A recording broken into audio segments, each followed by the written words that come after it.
Você já se sentiu como se não estivesse sendo aquela pessoa que Deus a criou para ser? Como alguém que perdeu a sua identidade única de mulher? Tem se decepcionado com sua imagem feminina? Não encontrado seu valor, aquilo que você é? Sua dignidade de mulher não vem do que a sociedade impõe a você. Ela é avaliada pelo seu caráter, baseada no que Deus diz de você. Ele a criou com forma bela, planos belos. Ele a designou auxiliadora por excelência, separada para ele, submissa à sua vontade, reflexo de sua glória. Você não precisa se render aos apelos feministas, sexuais, da sociedade, da mídia, de homens, para ser valorizada. Você é de Deus. Ele lhe dá o poder de sua beleza, dos seus talentos, para exaltar sua dignidade. Jesus deseja levar você ao lugar de realização que Ele originalmente criou para você. Ele está comprometido com você, para você vir a ser tudo o que Ele planejou a você.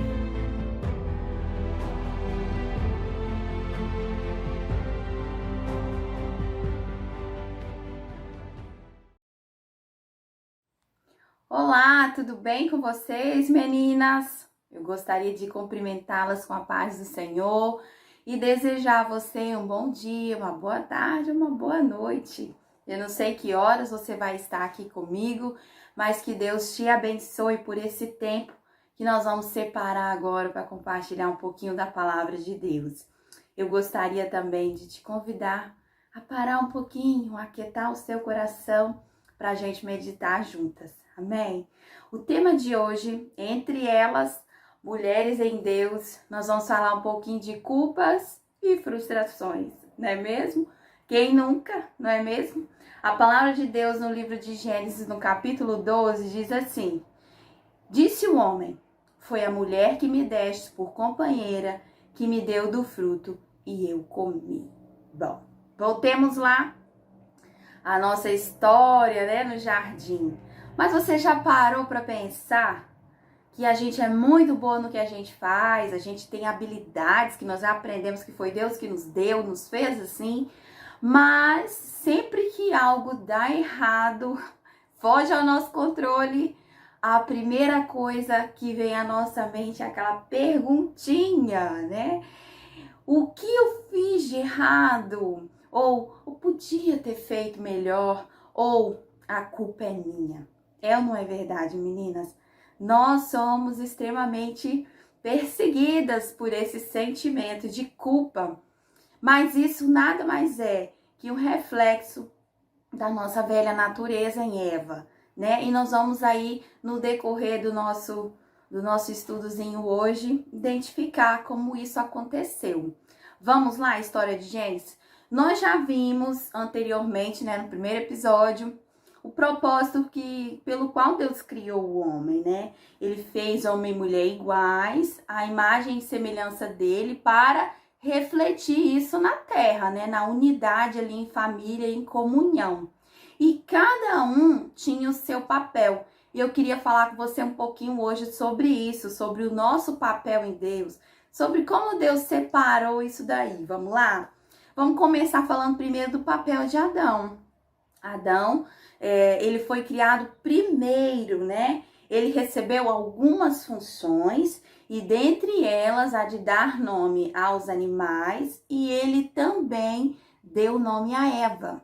Vamos ler comigo Gênesis capítulo 2, versículo 23. Meninas, diz assim: E disse Adão: Esta é agora osso dos meus ossos e carne da minha carne. Essa será chamada mulher, porquanto do homem foi tomada. Então é claro nesse versículo que Adão, quando se vê diante de Eva, diz: você será mulher. Então, obviamente, a gente vê aqui que Adão dá o nome a Eva, né? Mulher. Então, diante dessa circunstância, a gente vê que ele, embora tenha tido essa função de dar nome a Eva, não significa que ele estava em situação superior a ela, Não, ele representava aí a posição responsável por ela, alguém responsável por Eva. Deu para entender? Chegaram a essa conclusão junto comigo? Então a gente vê que Adão, ele era para Eva, né, uma figura de porta-voz, de liderança responsável, de protetor. Era exatamente esse o papel dele e ele representava isso para Eva. Vamos continuar a leitura? Gênesis 2,15 diz assim, para a gente enfatizar essa questão de Adão ser o porta-voz, do papel dele, de porta-voz, liderança, leia comigo esse próximo versículo. Gênesis 2,15. E tomou o Senhor Deus o homem e o pôs no jardim do Éden para lavrar e cuidar. Vemos claramente, né, que ele era o líder responsável, né, protetor, provedor. Era isso que esse versículo nos expõe agora. E em Gênesis 3:9 a gente vê ele como líder porta-voz. Observe comigo. E chamou o Senhor Deus a Adão e disse-lhe, onde estás? Ou seja, quando o Senhor foi procurar alguém no jardim, né, para se comunicar, ele não procurou Eva, ele procurou Adão. E aqui a gente vê que ele era o porta-voz do casal, digamos assim. Ele era o porta-voz entre os dois. Compreendeu, meninas? Então, a gente observa que Adão, embora tivesse o seu papel, ele não era superior a Eva, mas ele era responsável por ela. Beleza? Ok? Agora vamos ao papel de Eva. O papel de Eva era estar lado a lado, ajudando, auxiliando. Mas talvez você pode dizer assim para mim, nossa, mas isso é tão simples, isso é tão pequeno. Mas, gente, essa palavra ajudando, ela tem o mesmo significado, né? A mesma intenção de significado que o nome Ezer, né? No original, no hebraico, elas quer dizer Ezer. E Ezer é o mesmo nome pelo qual o próprio Deus se revelou a Israel quando livrou eles da mão de Faraó. Olha só que maravilhoso é o nosso papel. É algo que remete a um auxílio, a um socorro. Então não é algo pequeno, meninas, é algo extraordinário. Nós podemos ser o socorro, o auxílio. Lá em Êxodo, capítulo 18, 4, tem um versículo que exemplifica isso que eu estou falando. Diz assim, e o outro se chamará Eliezer, porque disse, o Senhor Deus de meu pai foi por mim minha ajuda e me livrou da espada de Faraó. Então, esse é o nosso papel, de ser Ezer na nossa casa, Ezer para os nossos filhos, Ezer em toda e qualquer situação. Amém? Esse é o nosso papel, meninas. E esse foi o papel designado para Eva lá no jardim. Então, cada um vivia ali o seu papel. E Adão era a figura, sim, de autoridade responsável para Eva e não sobre Eva. Ok? Deu para entender isso? Após a queda, né, quando eles ali caem, ela se vê culpada, né, diante de uma fala de Adão, que é a nossa fala lá do iniciozinho. Ele diz assim, Senhor, a mulher que o Senhor me deu, né, fez com que eu comesse o fruto.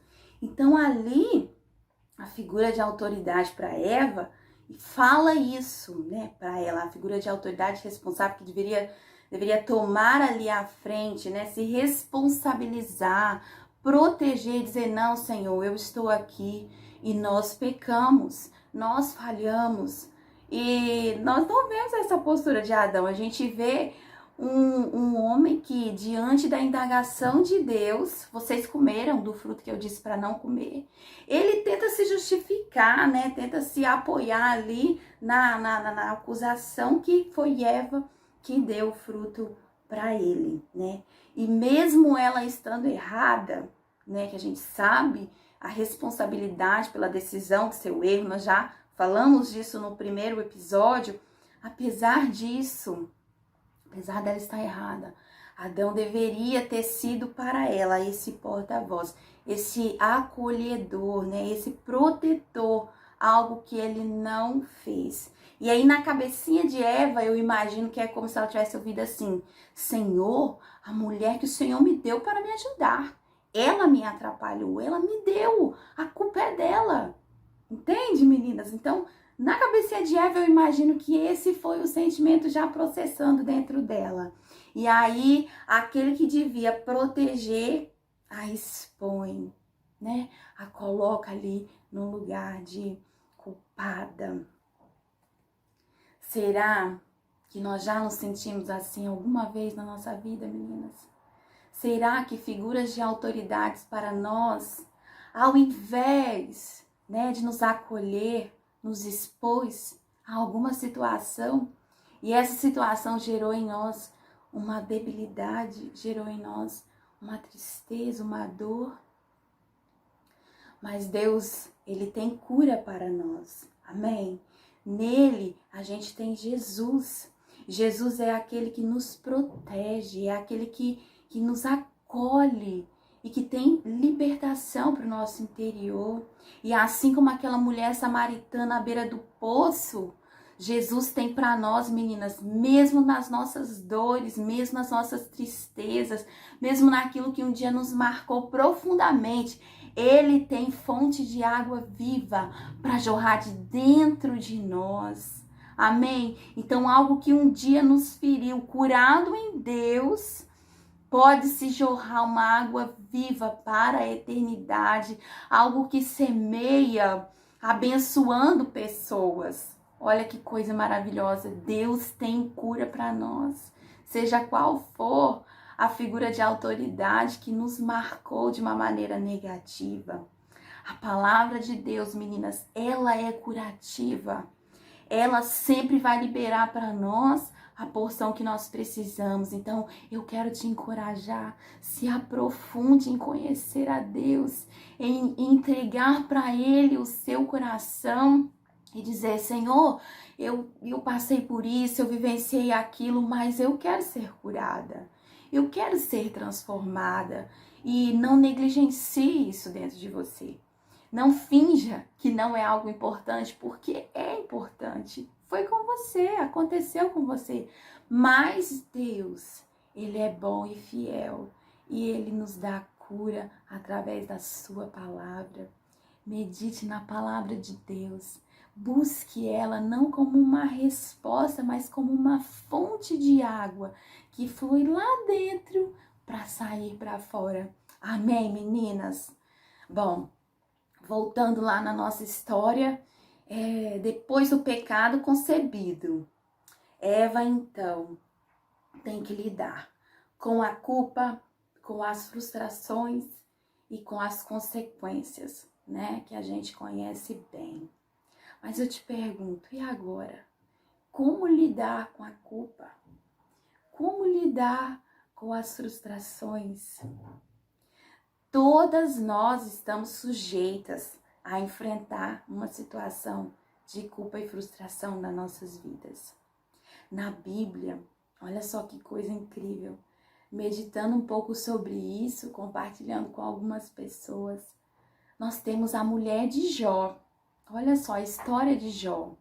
Jó era um homem, que diz a palavra de Deus, ele era próspero, ele era um homem honesto, íntegro, ele era um homem bem sucedido e sua família era incrível, ele tinha, né, filhos, enfim, gente, a gente olha para Jó e vê um referencial de família, de prosperidades, é ou não é? E a gente logo imagina que por trás desse homem tão grandioso, citado na palavra de Deus, tem uma mulher, tem uma ajudadora, tem uma auxiliadora, tem alguém ali que cumpriu com excelência o seu papel. Sim ou não? Nós vemos isso. Mas no decorrer da história, conforme a gente vai estudando, vai meditando, vai conhecendo, a gente vê essa mesma mulher, né, que a construiu, que ajudou a construir, a edificar esse lar, não só perante os homens, mas perante Deus, né?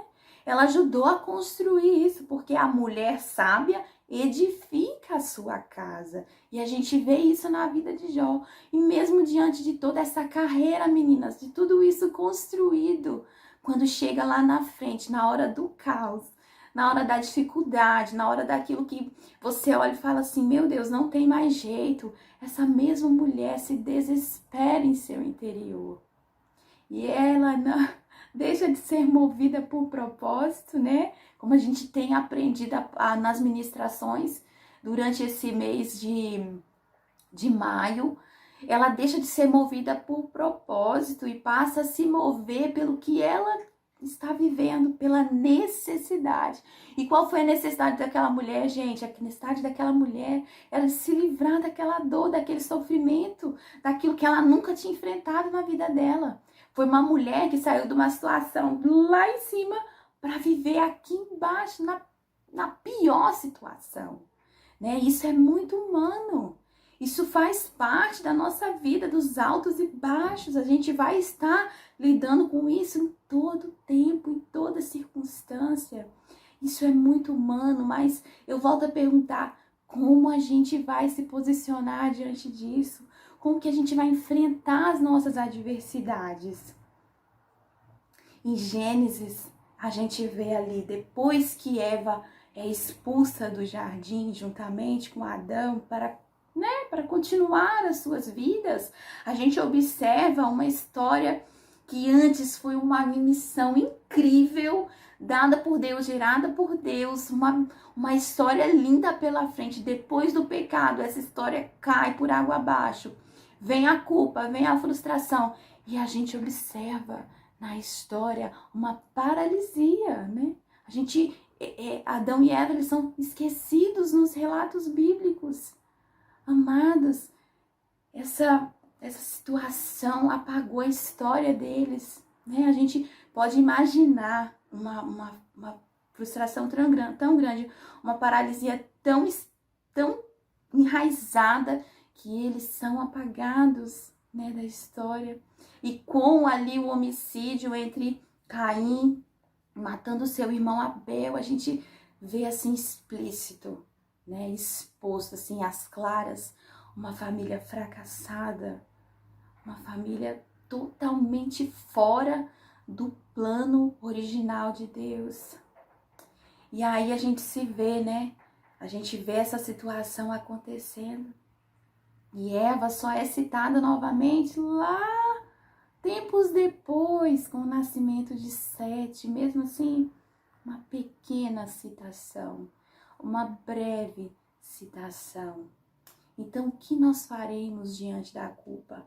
Nós vamos nos paralisar ou nós vamos fazer como a mulher de Jó? Nos desesperar e jogar tudo para o alto e agir envolvida ali pelo nosso sentimento, pela nossa necessidade. Mas tem uma boa notícia para você. Existe uma culpa eficaz. Essa culpa eficaz é a culpa que nos leva a uma reflexão e reconhecimento que precisamos corrigir o erro.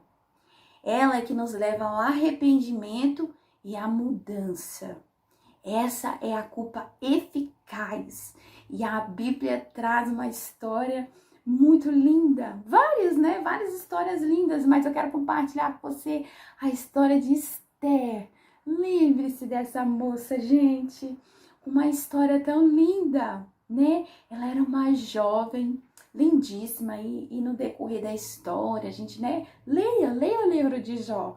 Você vai conhecer muitos princípios de Deus e muitas formas de se posicionar com sabedoria dentro do propósito. Mas Esther era uma rainha jovem, linda, ela era uma das mulheres mais lindas, né, da geração ali. E ela era muito amada pelo rei Assuero. Na história a gente vê que ele dedicou a Esté um amor e escolheu ela para ser a sua rainha.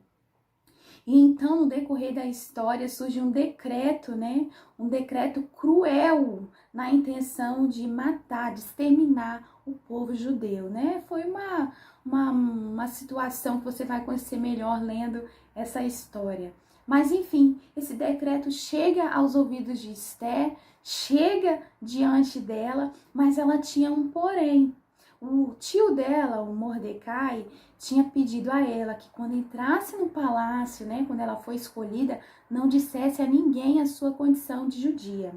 E também havia naquela mesma circunstância, quando ela recebe a notícia, né, do extermínio em massa do seu povo, há uma circunstância, ninguém podia ir até o rei Assuero sem ser convidado.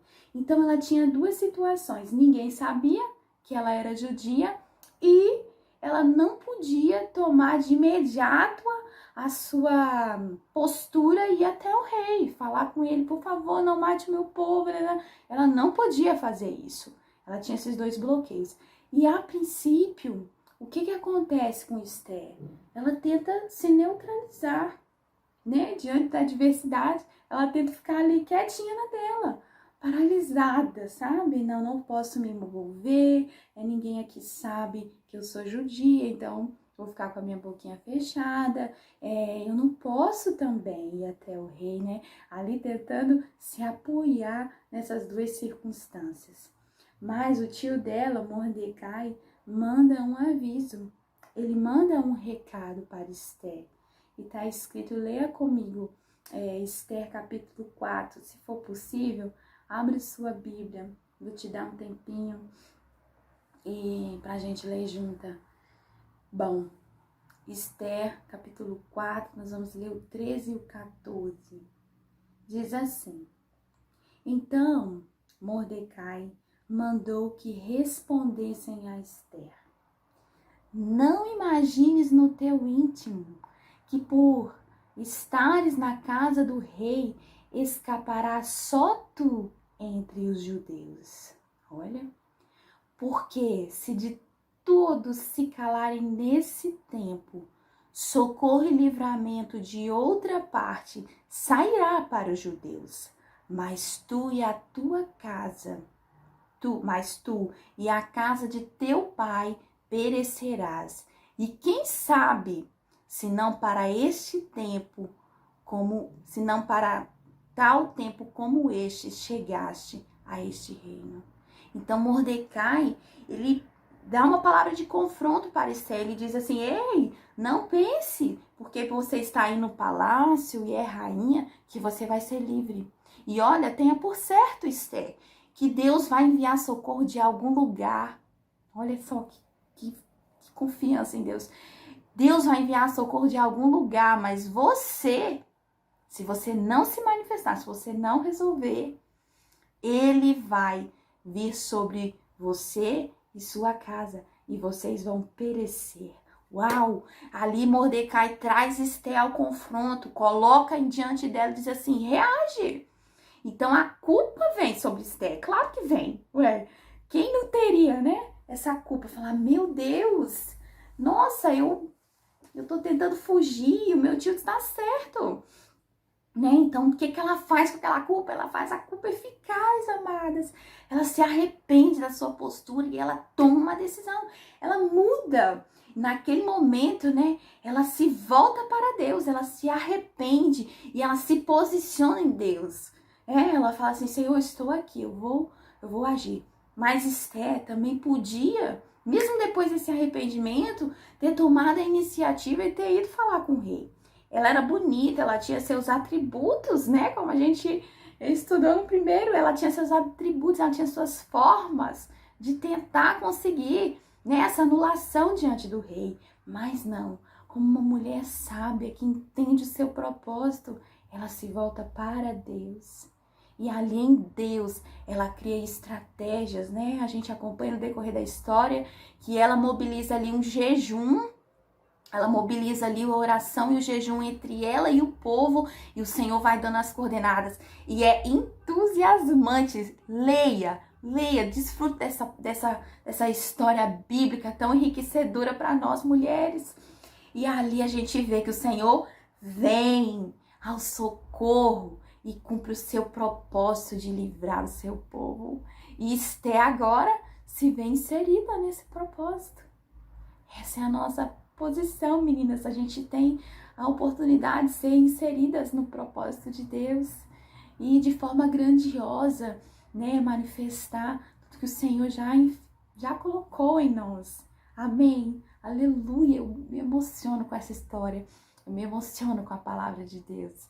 Esses últimos dias, a gente tem visto tanta coisa, Deus tem revelado tantas coisas para nós, que a imagem que vem na minha cabeça é aquela imagem do Titanic, quando tudo começa a inundar e chega lá no camarote da Rose e aquelas obras de artes boiando na água. Você já viu essa cena? Aquilo tudo boiando e a gente vai observando na cena uma tela mais linda que a outra. E a palavra de Deus para mim nesses dias tem se revelado como aquelas telas maravilhosas. Não sei para onde olhar de tanta coisa linda que Deus tem liberado poderosamente, copiosamente em nosso meio. Então, amados, eu queria te encorajar a reagir da melhor forma diante das adversidades.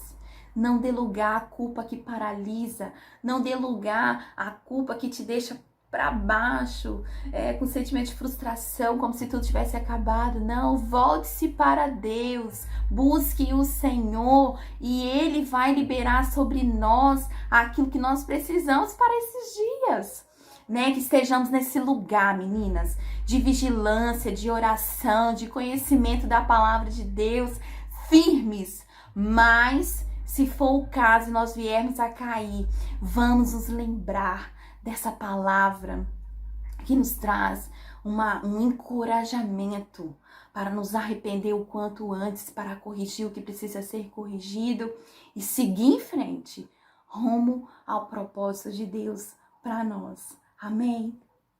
Eu quero muito que você seja abençoada em Deus, que o Espírito Santo ministre ao seu coração aquilo que eu não pude ministrar, que você seja renovada, restaurada, fortalecida, que Deus te capacite na sua necessidade. Talvez você tenha algum conflito, alguma circunstância agora diante de você que você precisa se posicionar. Isso tem tentado te paralisar, tem tentado gerar em você o sentimento de culpa, de frustração, e você não tem encontrado forças. Eu quero te lembrar, Deus tem resposta para nós.